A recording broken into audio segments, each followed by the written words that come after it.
রহস্যের মুকুট part 2।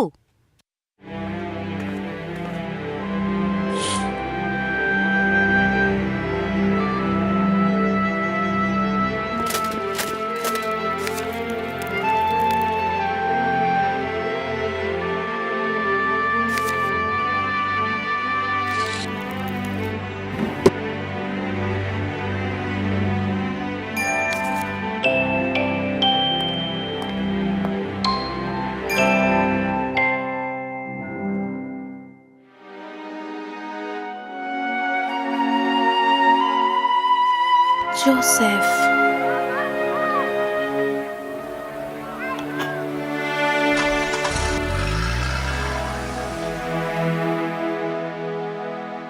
Ladies and gentleman, নববিবাহিতদের এখানে উপস্থিত করলাম কুইন এলেনর এবং কিং জুলিয়ান।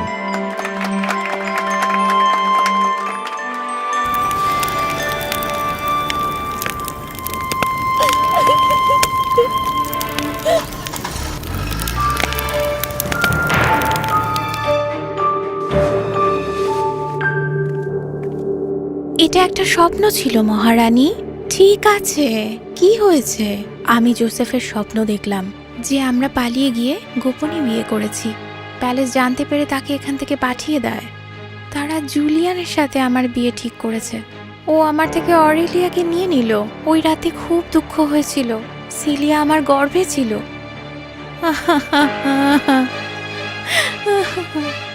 অনেক দুঃখ। বিশ্রাম করুন মহারানী, সব কিছু কেটে গেছে। উনি এরকম ভাবে জোসেফকে নিয়ে কথা বলতে পারেন না, অরেলিয়ার ব্যাপারেও নয়। এটা কিন্তু খারাপ কথা। সব কিছু উল্টোপাল্টা হয়ে যাবে যদি এরকম ভাবেই চলতে থাকে। প্রিন্সেস সেলিয়া, তুমি কনফারেন্সটা খুব সুন্দর হ্যান্ডেল করেছো, এটা মানতেই হবে। আমরা একসাথে একটু আলোচনা করি যে আমরা কি করব। তুমি একা একা এটা সামলাতে পারবে না, বোকামি হবে। আমি এখনো মহারানী হইনি, আমি কিছু কিছু ভুল তো করতেই পারি। না, এখানেই তুমি ভুল করছো। এটা কিন্তু তোমার অনেক বড় ভুল ছিল। তোমাকে কিন্তু এই ভুলের পরিণাম ভোগ করতেই হবে। কি হতে পারে আমার জানা নেই। ওরা যদি আমাকে তাড়িয়ে দেয় আমি ওদের দেখিয়ে দেব। কোনো কারণই নেই আমাকে তাড়ানোর। আমি তো গোপন কথা জানি, হয়তো আমি সবাইকে বলতে শুরু করে দেব।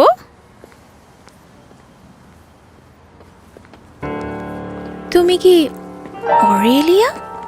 আমি। ও, তুমি এখানে কি করছো? আমি তো রাজপ্রাসাদে যাচ্ছিলাম বোনের সাথে দেখা করতে। তুমি হয়তো ওকে চেনো, প্রিন্সেস সিলিয়া। ও আচ্ছা, হ্যাঁ আমি ওকে চিনি তো। আমি কিন্তু অবাক তোমাকে এখানে দেখে। তোমাকে দেখে তো বোঝাই যাচ্ছে যে তুমি প্রাসাদে কাজ করো। তোমাকে দেখেই চিনতে পেরেছি, কারণ আমি রেগে আছি। তাহলে তুমি ওখান থেকে বেরিয়ে এসো। হ্যাঁ, কারণ এটা তোমার দোষ। তুমি যদি না থাকতে আর লুকিয়ে থাকতে তাহলে আমি এখনো কাজ করতাম। তাহলে একটা কাজ করা যাক, তুমি আমাকে সিলিয়ার কাছে নিয়ে যাও, তাহলে আমি তোমার কাজ ফিরিয়ে দেবো। আমার কাছে একটা প্ল্যান আছে। ওকে, চলো।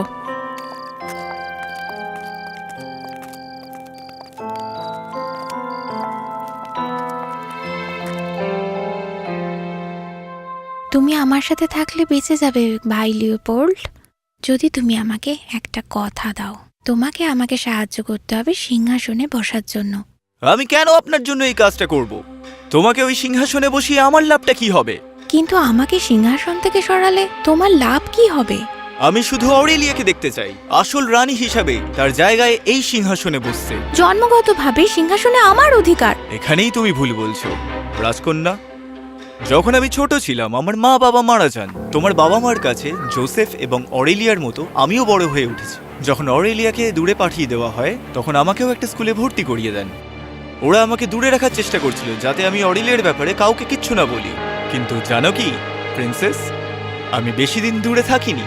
আমি ফিরে এসেছি এবং তোমাদের বড় হতে দেখেছি তোমাদের নিজেদের জায়গায়। তুমি বিশ্বাস করবে না, এই মতবিরোধের জন্য তোমার বাবা মা আমাকে বাড়ি থেকে বের করে দেন। এটা ঠিক প্রিন্সেস, তারা আমাকে বের করে দেয় কারণ আমি তাদের গোপন তথ্য ফাঁস করে দেওয়ার হুমকি দিয়েছিলাম। কিং জুলিয়ান সেই সব লোককে বাদ দিয়েছিল যারা রাজ্যের গোপনীয়তা প্রকাশ করতে পারত। আর তাদের আত্মসম্মানে আঘাত করতে পারত। তাহলে ওকে সরিয়ে দিলে কেন? দেখতে নিষ্ঠুর লাগছে হয়তো, কিন্তু কিং জুলিয়ান সবসময় অরেলিয়াকে তার সাধারণ জীবনেই দেখতে চেয়েছিল। আর সে জানতো যে তাকে দুর্গে লুকিয়ে থাকতে হবে, কারণ সে একটি গোপন বিবাহের কন্যা ছিল। জুলিয়ান তাকে নিজের মনে করেই ভালোবাসত, কিন্তু এটা হওয়ার কথা ছিল না। আমার মা কি চেয়েছিলেন? এটা গুরুত্বপূর্ণ নয়, রাজা যখন একবার বলে দিয়েছে সেটাই সমাধান হয়ে গেল। আর তুমি ফিরে এসেছো গোপন কথা ফাঁস করার হুমকি দিতে। বুদ্ধিমান তুমি। আমার কাছে আর কোনো উপায় নেই তোমাকে তাড়িয়ে দেওয়া ছাড়া। আবার তুমি ঠিক তোমার বাবারই মতন।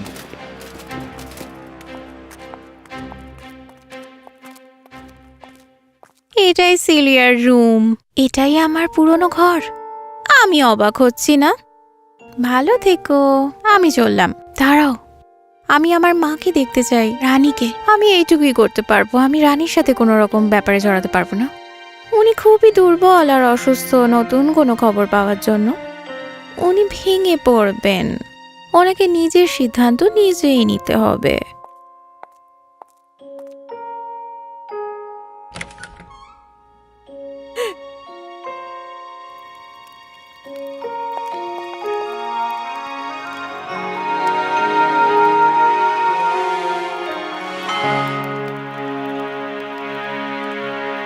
ধন্যবাদ আমাকে সবকিছু বলার জন্য। আমার অনেক কথা আছে, যেমন তোমার আছে।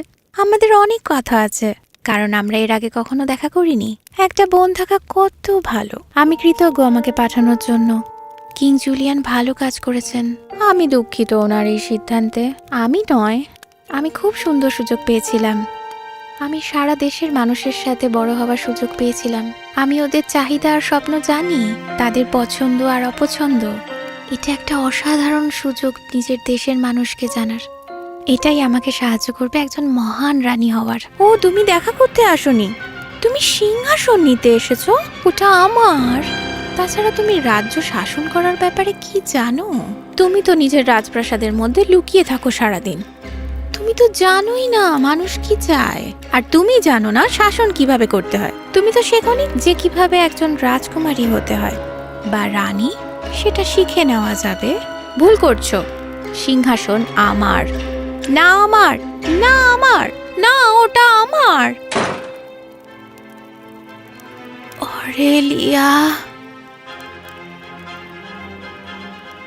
আমি দুঃখিত রাজকুমারী, আমরা তো ওকে দেখতেই পেলাম না, কারণ ও আগেই চলে গেছে। ঠিক আছে, আমরা ওকে ওর ঘরে নিয়ে যেতে পারি। প্লিজ দাঁড়াও, আমার মিষ্টি মেয়ে, আমি তোমাকে কত মনে করেছি। এসো সিলিয়া।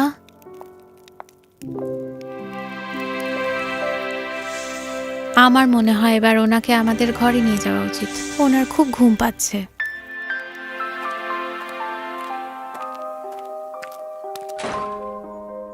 তুমি দুর্গ থেকে ফিরে এসেছো। ও অরেলিয়া, সব ভুলে যাও, তোমাকে রানী হতে হবে না। আমরা খুব খুশি আমাদের মা বাবার সাথে। ওরা আমার নিজের বাবা মা নয়, যদিও আমরা আমাদের জন্য একটা সুন্দর জীবন কাটাতে পারি। প্রাসাদে আমাদের এখান থেকে অনেক ভালো জীবন কাটানো যাবে। পিটার, চলো তোমাকে দেখাচ্ছি।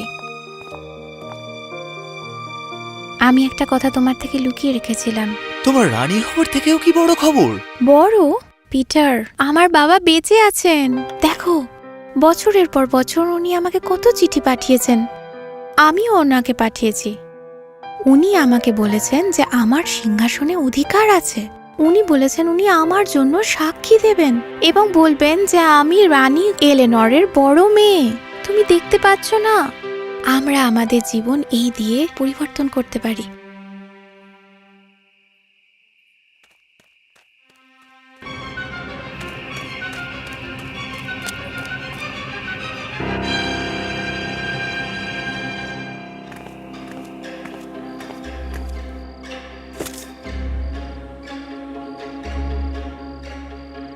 এই চিঠির ঠিকানা খুঁজে বার করো, সেই মানুষকে খুঁজে বার করো আর এখানে নিয়ে এসো। তারপরে কি মহামান্য? তারপর ওনাকে এখান থেকে পাঠিয়ে দেওয়া হবে অনেক অনেক দূরে। পরিষ্কার একটা কথা বলছি প্রিন্সেস, তোমার পরিকল্পনা ছিল ওই লোকটাকে আনার, তারপর তাকে বিশ্বাসঘাতকের অভিযোগে মৃত্যুদণ্ডের হুমকি দেওয়া। এই আশা নিয়ে যে অরেলিয়া তার পিতাকে বাঁচাতে সিংহাসনের দাবি ত্যাগ করবে। তুমি ঠিক ধরেছ। আমি আশা করেছিলাম এই ব্যাপারে তোমরা আমার সাথে আলোচনা করবে। আমার মনে হয় এটা ঠিক হতো। আমি তোমাকে আগেই বলেছিলাম, এখনো সবার সাথে আলোচনা হয়নি, কিন্তু এবার হবে।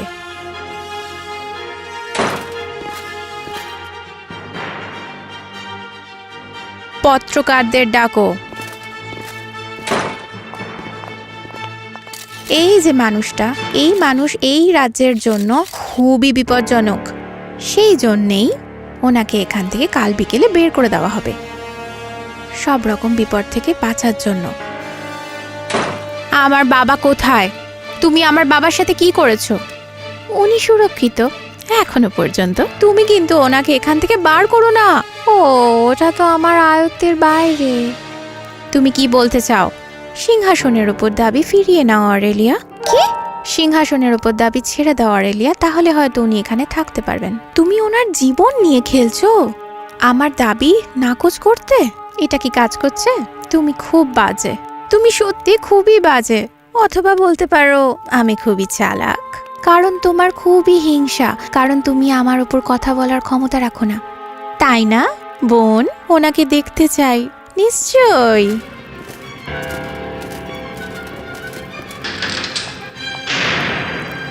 বাবা, অরেলিয়া, মা আমার, তুমি এখানে কি করছো? আমি সিংহাসনের ওপর দাবি করতে চাইছিলাম। তারপর? তুমি দেখতেই পাচ্ছ তার ফলাফল। তুমি আশা ছেড়ো না, এই সিংহাসনটা তোমারই। আমি কিছুই করতে পারবো না বাবা, ওর অনেক ক্ষমতা আছে। সে তোমাকে আবার এখান থেকে বার করে দেওয়ার হুমকি দিয়েছে। আমি এই রাজ্যের জন্য সবকিছুই করতে পারি, আর তোমার জন্য। আমি সেটা হতে দেব না। এখান থেকে বেরোনোর রাস্তা খুঁজতে হবে, আর জানতে হবে ওরা কি করে জানলো যে তুমি এখানে আছো। একটা ছোট্ট বাচ্চা প্রহরীদের হাতে আমার চিঠিগুলো তুলে দেয়। পিটার, আমার নিজের ভাই আমাকে বিক্রি করে দিল। সবাই ওঠো এবং বেরো। কোথায় যাচ্ছি আমরা? রানীকে হাসপাতালে ভর্তি করতে হয়েছে, তিনি রাজ্য পরিচালনা করতে আসতে পারবেন না। রাজকুমারীর রাজ্যাভিষেক এখন থেকেই শুরু হবে। আপনাকে সেখানে উপস্থিত থাকার জন্য অনুরোধ করা হয়েছে। প্রিয়তমা, আমি সর্বদা তোমাকে মনে রাখবো। মহারানীর অমর হন।